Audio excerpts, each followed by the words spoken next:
Hope. Okay. As I told you this morning, we had some changes in the agenda. Luigi Bruchal from Lenovo was not able to arrive here, and Ingrid. Well, we asked some speakers to change the day, but she was the one. She is a really professional woman, not leaving for the last day of the presentation, so she was ready, nearly ready. Thanks a lot. She will explain. Well, most of the attendants here in the HPC knowledge meeting are coming. You are sysadmins or operations people. You are involved in public purchase, in buying the clusters and preparing the tender. So she will explain. She's a masterclass. She's an expert of this. She's a really good expert, but also an expert in buying. She's coming from the University of Leuven. So all yours. Thank you. I don't know. Well, I will try, but I move a lot. But I tend to also speak loud, so I think it should be okay. I have a good voice. I'm Spanish. So if I don't know if I'm an expert, I think I can manage with this thing. Yeah, I think. Okay.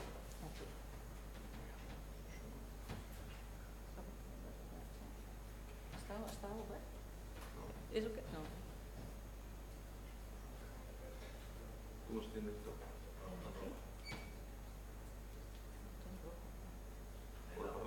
¿Hola? ¿Sí? ¿Se oye? Ya, ahora creo que sí. Bueno, vamos. So thank you very much. I'm not sure I'm an expert. Well, if an expert is someone that has done a lot of mistakes, then I am. So let's start with who am I and why I'm talking about that. Nobody's perfect, so I'm a quantum chemist, sorry. I'm not an ITer, but I'm an ITer by accident. So after doing my degree, I just started working in Barcelona at the Supercomputing Center of Catalonia, where I spent 15 years, and since 2013 I moved to Leuven. And there I joined the HPC user support group, and now since end of 2014, I'm the project leader of the Flemish supercomputing tier 1 system. In 1998, so yes, I'm old, was my first HPC system purchase. It wasn't a tender, because at that time that was not but it's an HPC system, even if it looks as a washing machine, but it was. And it was a very interesting experience for someone that at that time was just quite new in the system. My first public tender was in 2001. Was a compact, so the young guys don't know about that. It was something that was in the past. And after that, I've been doing some other tenders over the years, till the most recent tender. One of the most recent tenders that I've done is the tier 1 system, the current Flemish supercomputing system that was about 5.5 million. On this moment, I'm also involved in another HPC system purchase, about 2 million, that I cannot talk about it, but is running. So yes, I've done some HPC system purchase procurements, sometimes with public procurement, sometimes not. And I've done some mistakes, and I hope over the time I managed to learn from my mistakes. I'm not going to tell you how to do that, but I hope that what I've learned and the things over all this time doing this HPC procurement process will give you some good information or a point to start when you will face problems in the future. So it's important. All information contained in this presentation is my personal experience. It's based only on my personal experience. All opinions when I say this, do this, or don't do this, it's my personal opinion. And if you're following this advice, for every reason, you are buying a coffee machine, won't be my fault. That's very important. So you are warned. So let's start with the basics. Most important goal when buying a supercomputing HPC system, that's a survey. So who thinks is A? Nobody was listening. Who thinks is B? Okay. Oh, it's someone there. You can't. Who thinks it's C? Okay, nobody. The D? Okay. The latest E? Okay, I see. No. Very good for the ones that is indeed. It's none of the above, because in my opinion, the answer is that is buying the best system for the users at the best price. And there is the clue. The best system, what is that? Haha, it depends. And that's what I will try to show, how you can find out what's the best system for, not for you, for your users, for the applications that will be using the system. So, buying HPC systems actually is easy. You just get some money. You make a list, shopping list. You go to the supermarket. You ask the vendors, give me a price. You install the system and you run it. That's not much to do. Actually, it's not that easy because it takes some time. It's not just like going to the supermarket. It's about step 1 to 4 can easily take between 1 to 2 years. Depends on the budget, depends on the legal framework, depends on how you experience in doing it. And then you will run the system about 4 or 5 years. If you are lucky and you get money again, and some places it can be even running longer. So you start to buy a system that is going to be running about 5, 6, 7 years later. So it's actually some skills, some fortune teller skills are needed here. And the most important part is that there's a lot of people involved and you have to handle, and a lot of people, everybody knows what's the best system, and you have to find an agreement with all this. So buying an HPC system actually is quite complex. Involves a lot of people. You need the money, it costs money. Involves a lot of time. It's something that you cannot do in 2 months. And costs money. You need the money to buy the system, but you need to invest time and money, you and the vendors, for doing a purchase procurement. You have a lot of unknowns. You start to buy things that don't even exist most of the time. So you have to hope and guess and do a lot of guessing most of the time, and have a lot of risk. Because if you don't buy the best system for your users, the first consequence is in the short term, your system will be empty.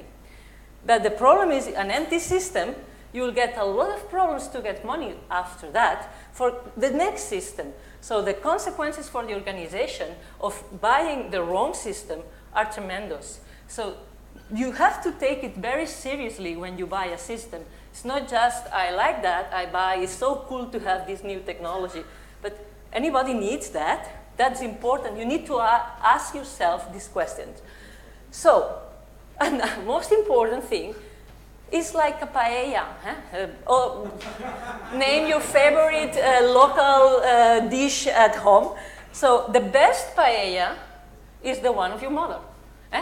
But if you ask all the mothers about the recipe of the paella, everyone will give a different recipe, because there is no one paella. It's only the one is yours, but your paella is the best.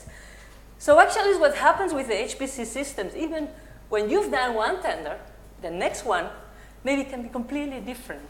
So you cannot just copy-paste. It's every time there is different needs, and the needs change over the time, even during the process. You have different legislations. I've been working in 2 countries, in Spain and in Belgium. And when I moved in 2013, I was in shock. They can see the prices before analyzing the quality. What is that? That's not possible in Spain. Everybody that has done a public tender in Spain does not. And then you have to adapt yourself, and you have to learn this. And of course, there is a lot of different cultures in the organization. And every organization does different, and you need to do the things inside your organization, things that are right. So, we now agree that buying HPC systems is a little bit more complex than we thought in the beginning. And the most difficult part is the people, because you think you are just buying hardware, but you have to, before you can do that, deal with all the people that get involved in the process. So if you have to go back home and remember something, you have to remember that slide. So, I don't know how much people is familiar with the Castellers. It's very amazing. If you are ever in Catalonia, you need to see this live. But it's a very nice human towers. So actually, in a purchase process, basically works like that. You are the one there in the top. You have to jump on top of everybody. And when you will get there and stay there, everybody will clap and happy. And you did so well. But if you fail in the middle, nobody will remember about you. And you need, the problem is you can't do that alone, because you, when I say you, is the person that will be responsible about the machine. So you have the technical team, that's nice guys that are really supporting you, you feel them. But yeah, you see, the purchase department is there, and if they leave, forget it, you have to take them into account. Oh, the suppliers also, without suppliers, the tower also does not get it. And even though there is these guys in different color, maybe it's not, the colors are not, but there are different t-shirts there. There are guys from another HPC center, they are looking at, and maybe they say something, or maybe you can even ask for help, because if it's needed, they can always push a little bit. And yeah, there are the users. They are watching, very interesting. If you fail, they will laugh. If you do it well, they will clap, and they will be very happy. So, don't forget it, that's the most important figure. That's the director. He's there watching, he's watching. It's not saying much, but he's watching. And at some point, you start moving a little bit the tower, he will start shouting and say, no, you are not doing well, you are not doing well. So you have to, not forgetting that that's the guy that is keeping an eye on you. So actually, that's all about. Purchasing a system, this is the thing. But well, we will learn a little bit more concrete things. So the first thing is the money, and this is very complex. I cannot really talk in a general way because it depends. You can be lucky, and you have a recurrent funding, and you get money every year or every 2 years, and a nice amount, lucky guy. You can be lucky, and you, after applying and doing a lot of writing, you get a nice amount of money. You can be very unlucky, I think was someone before, no? That does not get money, not for machines, not for people, so it depends. And the money, you can start with the money and then write the requirements. Sometimes you write the requirements and then you get the money based on that requirement. So these things can be a little bit interchangeable. So it depends a lot on the concrete situation. But this also needs people, But remember, people. We are ITers. Yeah, that's a thing, So basically, there comes the second step. It depends. It can be the second or first requirements. And that's the most important. That's another message you have. It's the most important step in all the things you are going to do before putting the machine in production. So don't rush. Take your time. Be sure that you do that part well. If you do that well, this is done well, the rest is going to be smoothly, most likely. But the problem is, we tend to think about requirements in hardware terms. I need this processor, I need that amount of memory, but actually when you buy an HPC system, it's not just about buying pizza boxes. You buy much more things around. You need to think on the infrastructure. Oh, I got 10 millions. I can buy a machine of 2 petaflops. Maybe, probably not. But do you have place in your data center? Do you have the power for this machine? Is it ready? Or I have to prepare it before the machine arrives. So don't forget about that. You will need to have to buy software. I know I'm in an open source community, but sometimes you need to buy a software. You will need a storage, or you will have a storage that needs to be integrated, but needs to take into account. You will ask for services.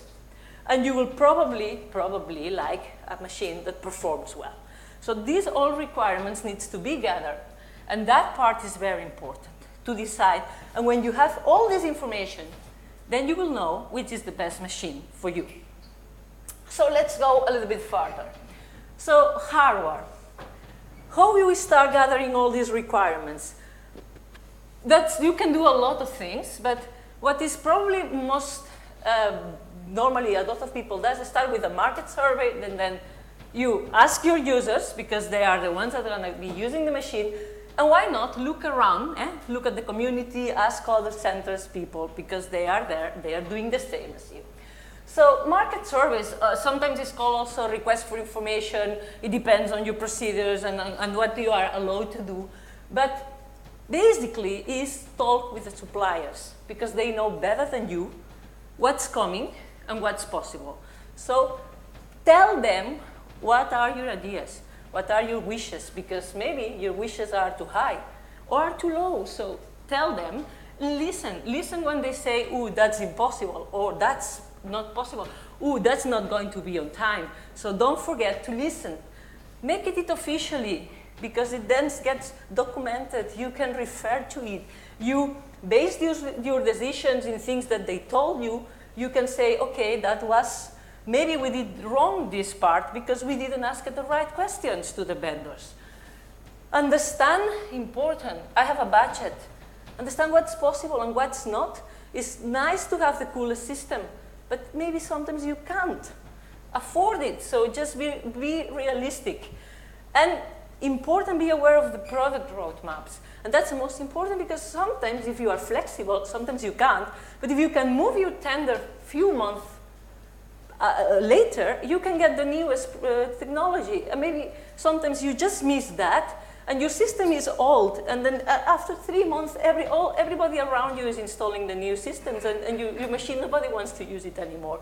So be sure that you align well with the, of course, it's not possible to always have the latest, because otherwise you would keep waiting forever. But sometimes it's possible to move things, to shift just a little bit, to be better aligned with the technology. So in terms of user needs, yeah, that's the most important. And actually, what we tend to do, I think, most of the time, because we are ITs, we have monitoring systems, we have reports, we think we know better than our users. Because we tend to know, this morning someone said, users don't know what they need. And I agree, but we still need to listen to them, because they know what are they doing in scientific terms. So we have to be the ones to translate those needs on requirements on the system. Gather the user's needs in one way or another. One way is doing a general survey. Be sure that everybody gets at least the opportunity to say its word. Because otherwise they will be feeling a little bit, nobody asked me. And you see, this machine does not work for me. So be sure that at least you gave the opportunity. Then you will send the survey. Only 30% of the people will answer. I think this morning someone said nobody answered, but you gave them the opportunity. Because as an anecdote, we were doing a survey, we did a nice report, and one of the conclusions was, well, users don't know their needs, and actually it seems that network is not important or not that important. And then in the user group, in the meeting, oh, that's not true. Network is very important. How is that possible? And then we look at that person didn't answer the survey. So yes, if you have something to say, say it. And be sure that they got at least the opportunity. You can, after that, when you have a general survey, analyze the results and say, those 3, 4, 5, 10 users, I think they are interesting, they are key users, are one of the users that use the system the most. I will sit with them with a long interview and to gather more in-depth information about what are they doing now. And the most important, more difficult, important question, what are they planning to do in the next 5 years? And that's sometimes they also don't know. But they can think about what are they doing, these guys in the states that I collaborate with them. And then this information can help. What kind of softwares are they using? And how these softwares are evolving? Are these software being ported to GPUs or not? Or to Xeon Phis, etc. These give you a lot of information that you need to process that. And then, that's why we are here. Because we are experts, because we have experience, because we have expertise. So we need to use all that to try to anticipate then what can happen with all this data. But we need first to listen. It's not our opinion only who counts, but it counts everybody's opinion. And if you don't take into account them, you will listen. You will hear from them later. So be sure you don't forget. And at the end, we are a community, a small community, HPC. It's not that big community. Everybody is more or less buying system. Everybody is more or less in one time or the other involved in that kind. So just look what are the others are buying. Or more important, why are not buying? And why? Ask them for reference about the vendors, about the systems, about the different components, about the network. And people will always react to you. Ask for what kind of RFP they have written to get ideas. Learn from the others and share also your knowledge with the others. And everybody then gets better. So don't be afraid to send emails and ask. In terms of requirements infrastructure, the most important message is don't underestimate, because it can be easy. That takes 10% of your budget. If you don't have a data center that can fit this machine already free, you need to adapt maybe the cooling, you need to adapt the power. So be sure that you check, and not when the system is there, oops, now we need 500,000 euros to prepare the data center. And that's not the most important, maybe you get the money, but then you need 6 months maybe to do the work and the machine is waiting. So be sure that you don't underestimate it. And if you don't know, and if it's needed to do, why don't you put it in the RFP and it's connected with the same purchase? And everything is done in order. So don't be afraid of data center works in a HPC system. Why not? So in terms of software, I know, open source, but you will need to discuss operating system, you will need to talk about cluster management, monitoring and reporting. Again, do not underestimate, because if you are using commercial licenses, GPFS for instance, or MOAB as we use MOAB, this can take again between 5 and 10% of your budget, especially depending on the size of the cluster. But when you pay per node or per CPU, as some of the licenses are, it can end being a nice part. And at the end, you need to understand that then I only can buy 60% of the machine that I was thinking, because the rest of the budget has been gone in data center, in software, and all these things that move around. And everybody forgets about it. And when you talk and you think more about features and don't put brands. Maybe the vendors has another solution that also fits, that is cheaper. Let them to innovate, let them to propose other things. Don't be too stick if you really want a specific software, then say it very clear. Don't tell them another thing. And if there are commercial licenses involved, and that's important, be sure that everybody can, in a fair way, get these licenses. Because it's not always the case, so you need to ensure that everybody can have the same opportunity, and sometimes there is. You can't control that, but at least be sure that all the vendors have some contact with the general ones are okay, but if you need very specific things, we should be sure that the provider of these licenses is going to play fair with everybody. So on the storage, again, you can just buy a hardware that does not need the storage, or maybe you want local storage only, or you want a cluster, a global cluster system. So what I need, what I want, do I have already something? Okay, then I don't need to spend money. Yes, you have to integrate it. And someone has to do it. Who is going to do it? How much going to cost? Don't forget to be sure that you include these things. Or you end with a system that is running, but it's not connected to your storage because it's your fault and you have to deal with it. Put it in the vendor. Be sure that they have to fight and find the answers. Again, do we need to add it in the RFP, or is a side?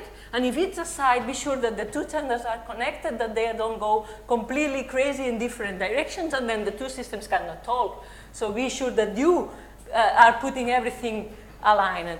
And set performance targets. Be sure that what you have a storage delivers something that is what you need. Don't talk about specs or theoretical specs. Deliver, sustain it, or per node, or whatever you need, but put a number that can be evaluated later. Because otherwise they will promise everything, but you need to test it. And then services, again. We were saying, it's not buying bits and boxes. We also want services. Services, we want them to install the system, for sure. most of the time. It depends. Some people install the boxes also. Again, do we need to include it in the tender or not? If we include these things in the tender, the budget for hardware gets lower and lower. So don't forget about it. And be specific in the, we sometimes want 4 years of maintenance included in the budget. Sometimes we want also training and consulting including. But when you ask for that, try to be specific. I want training. Okay. Training of 2 days or of 10 days? For 10 people or for 20 people? What kind of content? So try to be as specific as possible to help the suppliers to provide the best answer otherwise they will try to be conservative and they will put a bigger price because they don't want to lose money. Don't forget, they have to make money. Don't forget about that. In terms of performance, that's also very interesting. That's a lot of people tends to say, okay, HPC tender benchmarks. That goes all together. I've been doing benchmarks in many, many ways for 15 years, and I still don't know what's best. I really still don't know what's the best solution. Every time I've done different, because every time I thought maybe that was the way we did last time was not probably the best way. At the end, the system works and works well. So be a little bit, let's say, conservative with benchmarks. Don't overload the benchmark chart. First of all, because it takes a lot of time to you, if you want to do it well, and for the suppliers. The suppliers has to spend a lot of money. The money they put here, they will not put in hardware. So you have to decide where you prefer your budget to go. Which ones? Well, real workload use cases is what people say is the best. If you have a very specific workload, 2 or 3 applications, you know the use cases, go for it. Learn your cases, understand what they test, what kind of machine this, you are lucky. If you have a workload where you use 30 different applications with users different of these applications, completely different use cases inside, you are not going to ask for 20 different applications to benchmark. You are not going to do that. So maybe you need another approach. Maybe you can go for standard benchmarks. You can test the components of the system. I will test the network. I will test the CPU. I will test the storage. I will test all the memory. And I will try that the system is balanced in all the components. Just because I know my workload is so diverse that I need a balanced system that can more or less be good with everyone. But it depends really on you. And it's important that you don't get crazy here, because if you do that wrong, you must understand what are you doing. If you do that wrong, if the benchmarks are wrong, you can mess the tender completely. And the suppliers will or use it against you, or completely then decide to stop because it needs too much time. So make it adapted to the budget of the system. If you are doing a purchase of 100,000 euros, don't ask 20 benchmarks. It's crazy, and the vendors will not come. So you will risk not to have them.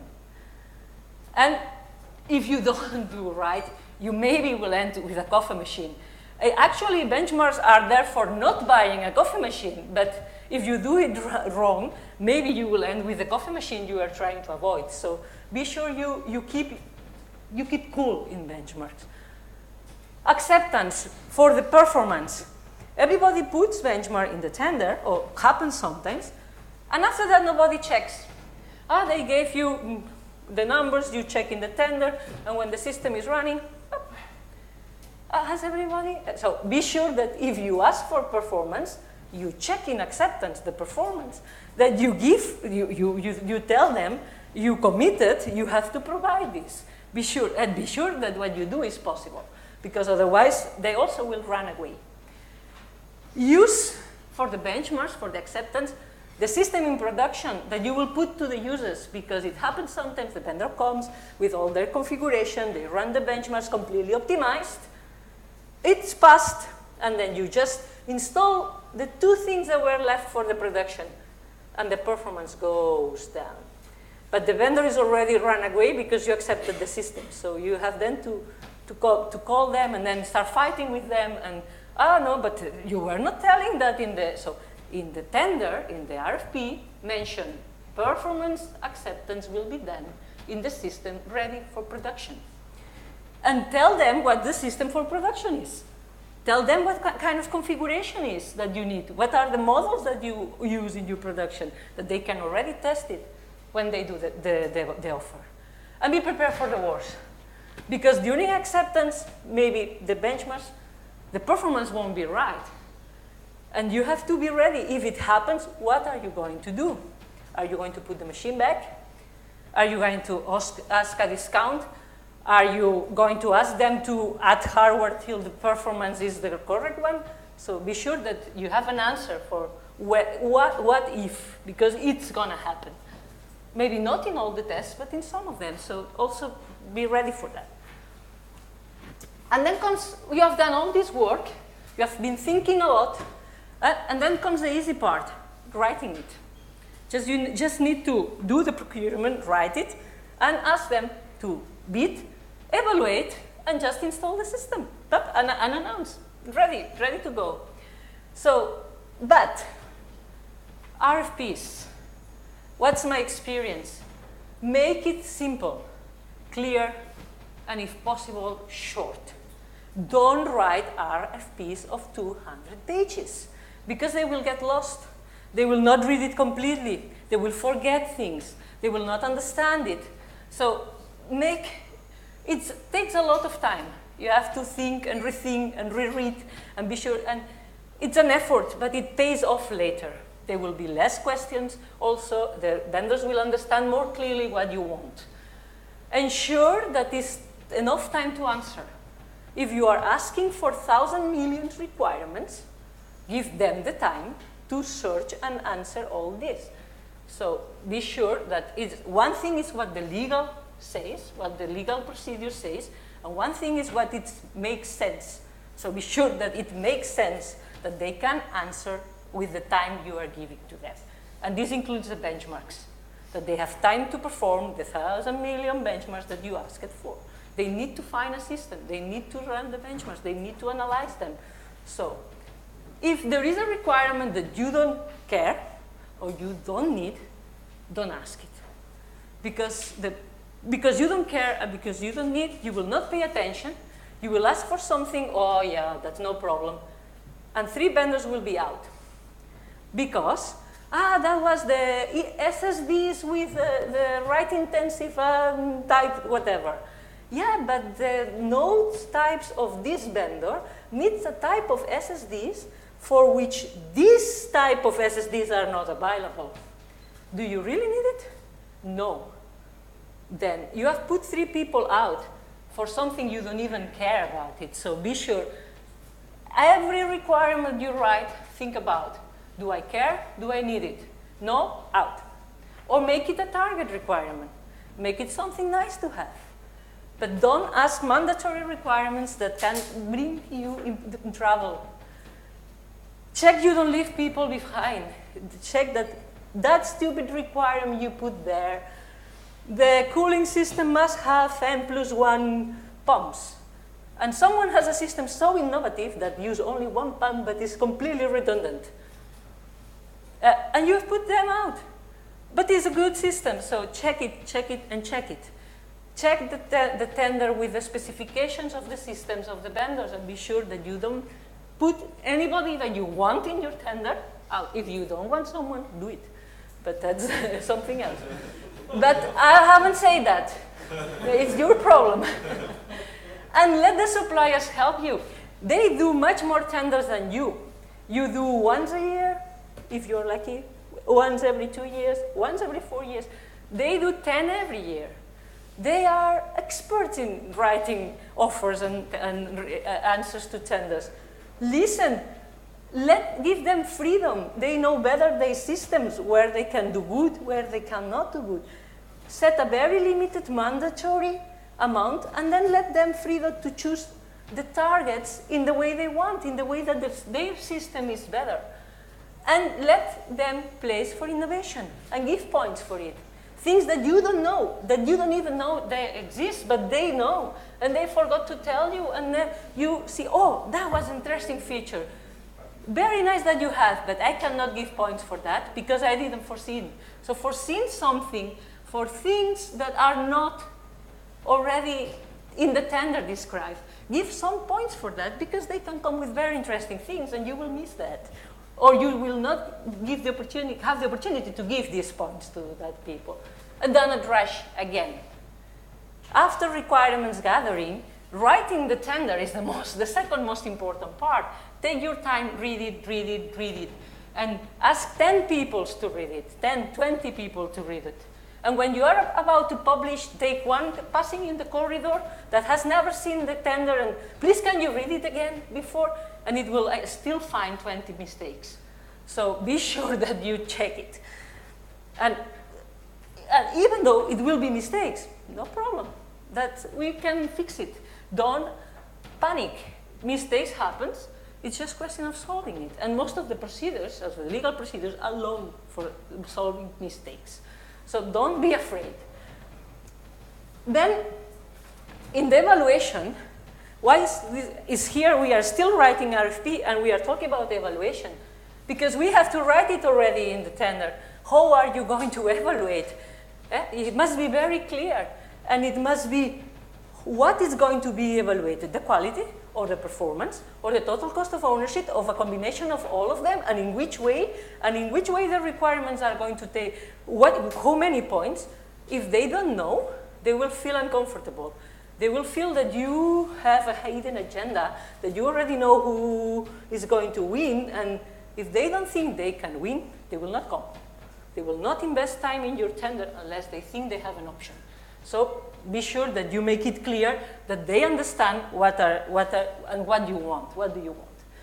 Check if it's robust. It's make simulations. I have my evaluation, and before publish, you know some systems. I think this vendor will provide this. This vendor will. What if they change 10 nodes for 3 GPUs nodes?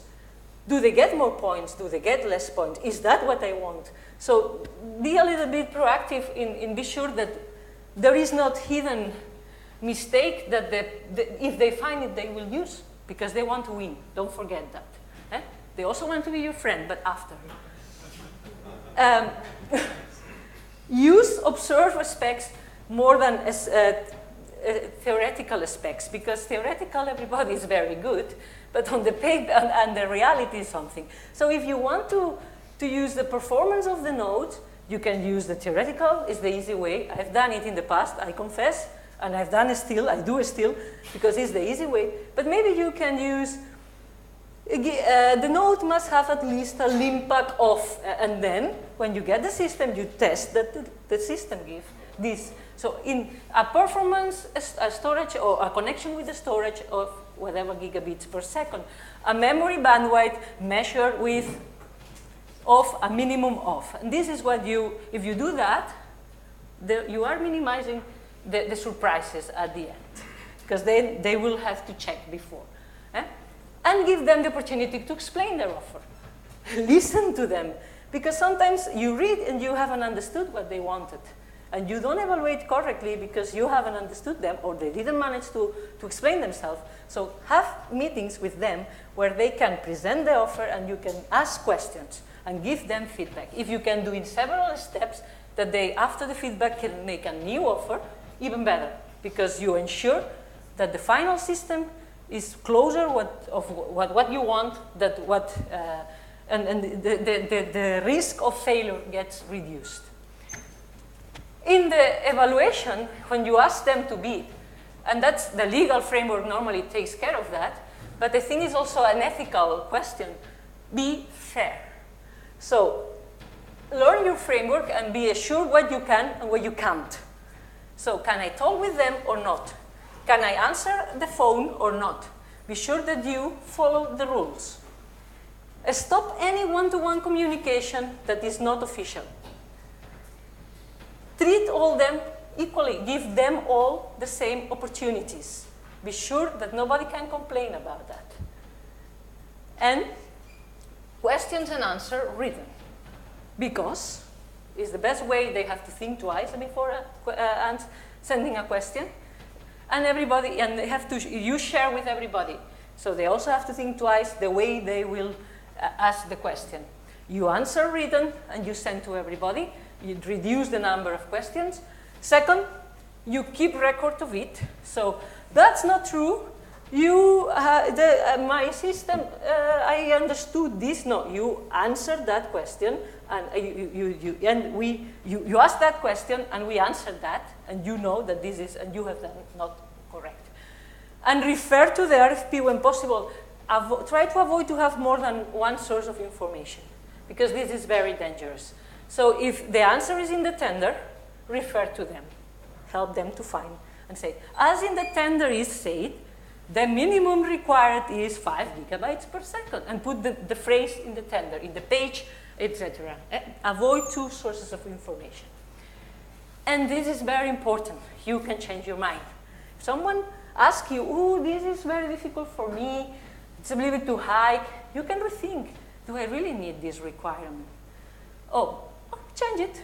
It's possible. Most of the legal frameworks allows you to change things as long as you treat all vendors equally, and all of them have the opportunity to revise their offer, so do it. And if you don't see things are going in the right direction, stop it. Be brave. Don't follow because you are there and you end with a wrong system because you were not brave enough to stop the system when you saw what's going wrong. It's better to stop and restart than end with the wrong system. So that's very important. In terms of evaluation, it's the same. Just be fair. Treat them all equally.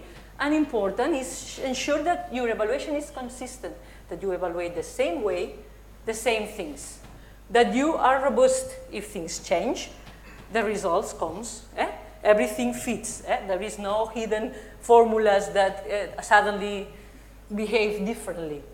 That is justifiable, because if someone asks why you gave 2 points here instead of 3, you have an answer for that. Because I thought that this requirement, I evaluated in the way. So you need to have always an answer for every evaluation and every decision you've made during the evaluation. And when you, then comes it's the easy part, I have to announce. Maybe it's not that easy always, because you have to remember the people. They are there. They have not maybe been involved enough. You have tried, but they still feel not.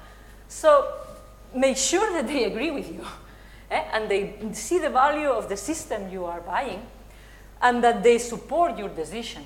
Because if they don't, and the system does not work at the end, they will say, you see, I told you that wasn't the system.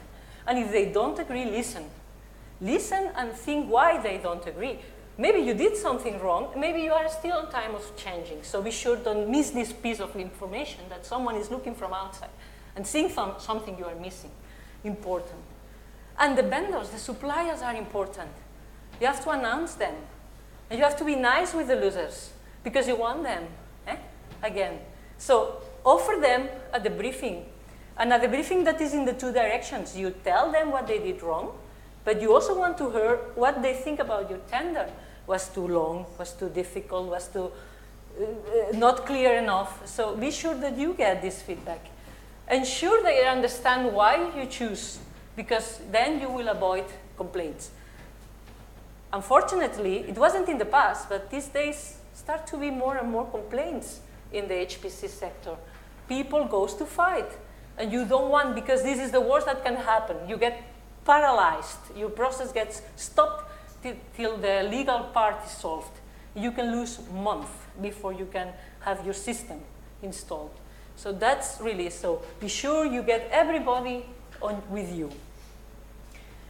And you want them, because you don't want that at the end everybody thinks, oh, there is always that vendor winning. I'm not going there anymore. They need to feel you were fair, and they didn't good enough. But next time they have again a chance.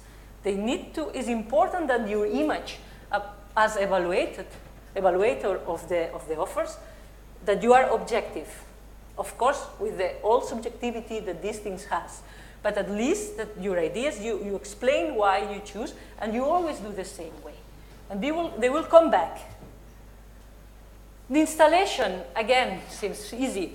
For that part, most of the time we think, the installation is important. That's a project, let's do it. We have a project management, we do the acceptance, and we do the pilot most of the time. But actually, the project management is important. Most of the vendors offers a project manager in their site, but we sometimes forgot about having also one in the, okay, that's a problem, I can talk too long about that. So request the supplier to also have it, and I can ensure it will be problems during the installation. Something will happen. That's impossible to avoid. Manage them appropriately. Have a plan B if things goes really wrong. Plan time. Don't be too optimistic in the planning of the installation. Don't end crashing against deadlines because you were too optimistic. Give always some extra time to solve all the unforeseen that is going to be for sure. You can foresee that the unforeseen will be there. So just try to give you time. Don't put yourself in risk. And transfer the risk to the vendor as much as you can. That's very good. And important in the management is select the right person. Sometimes we try to select the most technical person for this job because he's the one that knows better all the technical requirements. But it's not the right person for managing the project because has to handle the vendor and all the people, remember, ANCOP and the users. And so it has to be someone with the skills to manage people. And the better is your project manager, the successful will be your project. And in the acceptance, important, I will try to run from now, define it clearly. Put it in the tender. You cannot, at that point, start asking things that were not in the RFP. So only you can ask the vendor what it was said before. And now that you are, I would like this blue. No, that's not possible. Be part of the process. It's also your problem. The system must be running on time. Don't, no, the vendor has to do it. Help if it's necessary. And sometimes we have to decide this problem can be solved in maintenance. We stop here, we accept the system and move forward. So be flexible also there. Don't go to the very small letter of the contract. You have to deal with these people the next 4 years. So just try to have a good relationship with them. If they don't, if it's necessary, and then pilot the system, test. Yourself, find all the issues that you can before production. It will give you, your life will be better after. Involve your users, they are really good at that. And plan resources. Be sure that your people, your system admins, your user support has time for solving all these issues. Because maybe you know the issue, but nobody can work on solving the problem. So you are stuck anyway. So, and if possible, make it part of the acceptance. You can sometimes say the system needs to run 1 month in piloting, and be sure that then the vendor is also helping you with this. And can assure you, users will try things you cannot imagine. And that's why you want them involved, because they will test everything you've never think about. So that's why they need to be there. And don't forget the most important thing of all. When you finish, learn of what you've done. When it's done, when the system is accepted, even if it was a success, were things that were not right. Just revise. Look back and learn for the next time. So, my 5 B's of advice, and actually when I finished this slide, I thought, wow, I could be saying that for everything in the world. So yes, buying HPC systems is just common sense. So keep it, don't forget about it, it's there. So be organized, plan. And not only the installation with a project manager, see the purchase process from the beginning till the end as a project. Someone that has the view of all the process and follows it from the very beginning. That's very important.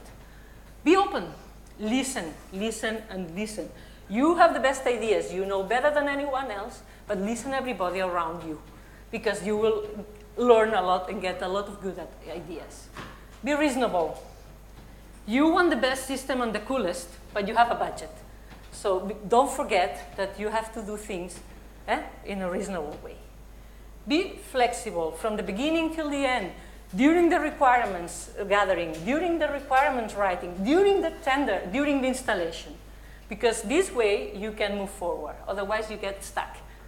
And be fair, always, because this is, you want what you want is that the people sees you as an objective and fair customer, and that they want to always play in your tenders. Otherwise they will not come and you will end alone. So that's all. Thank you very much.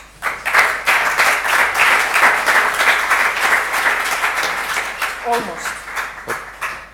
Thank you a lot. Well, I've used this as a masterclass for your information. You know that we are uploading the videos, so if you want to review carefully during the next weeks, will be published in our site. Remind that I'm not liable for a coffee machine. Okay. Well, in fact, the original title of this presentation was mentioning the fact of coffee machine or something. Finally, it was more serious. Any questions from the audience? Hi, Rob Farber. Ingrid, that was a very wise and well-presented HPC procurement. Having participated in a number of procurements myself, actually, I didn't notice you mentioning balance ratios. And I actually have an article out which is about, I don't know, 11, 12 years old now. That's still one of the most highly referenced article on the scientific computing website, which is HPC balance and common sense, which is exactly the themes that you're talking about.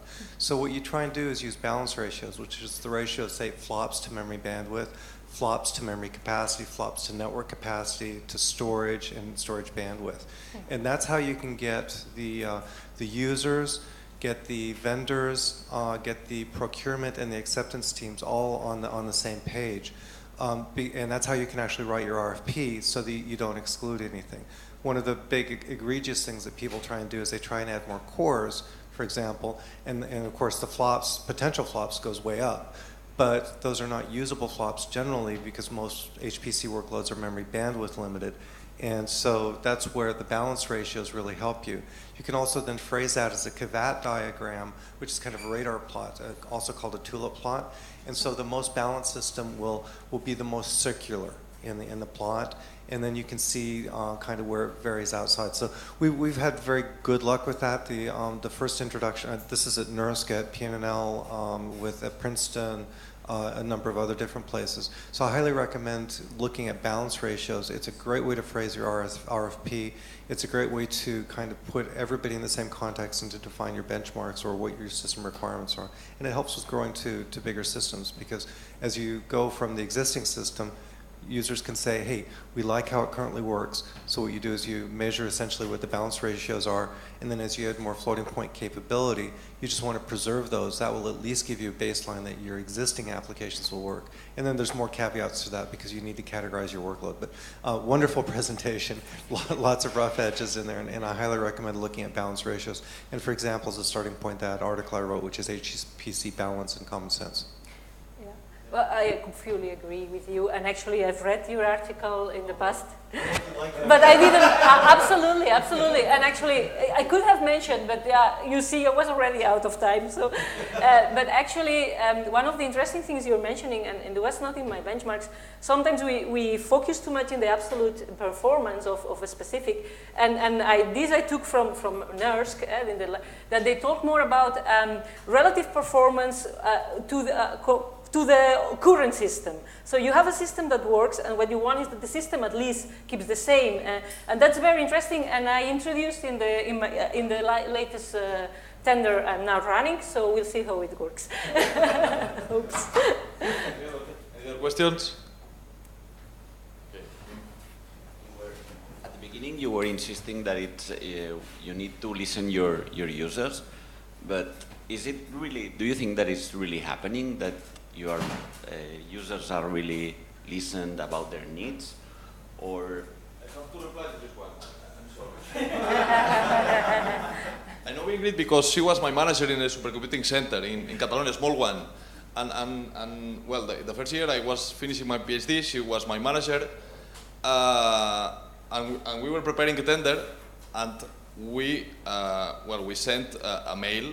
And we got about 30 or 40% of all the users were replaying, asking, and that was because of her. I mean, it's really hard, but you have to be really good at this. This was quite small, it's like a big family, 100 or 200 users. Perhaps it's easier than for big ones, as Hussein was saying.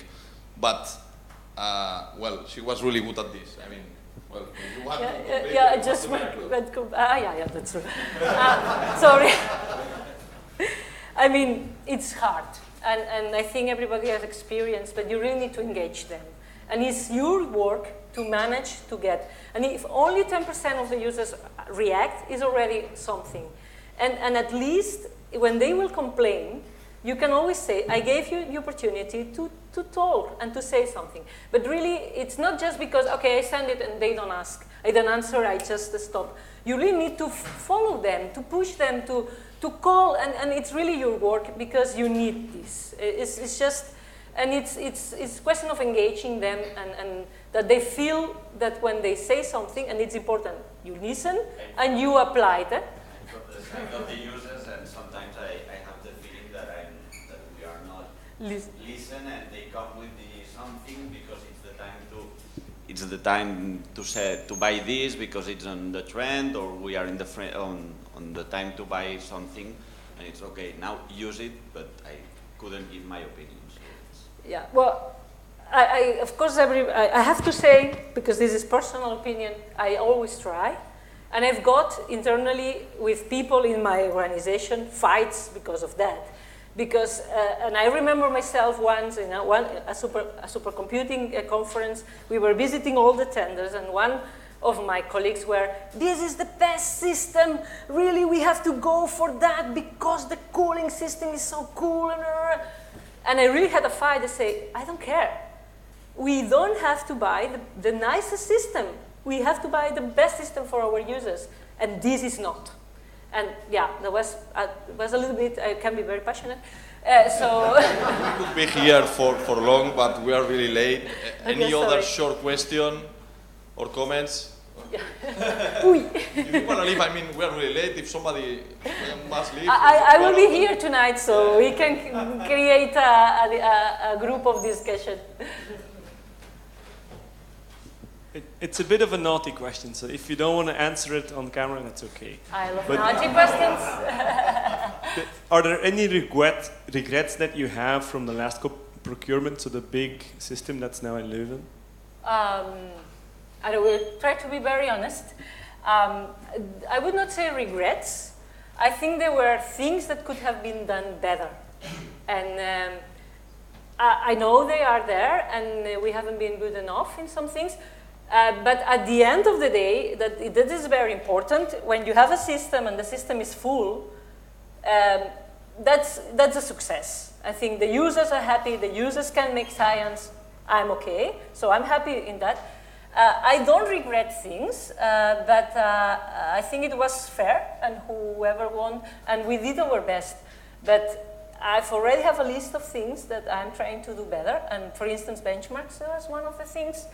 That I wasn't satisfied, although the system we bought was balanced and was good, but I found that that was not good enough, and I'm trying to do it better. But it's an iterative process.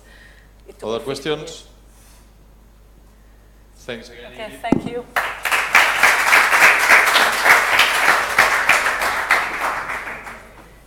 In any case, she will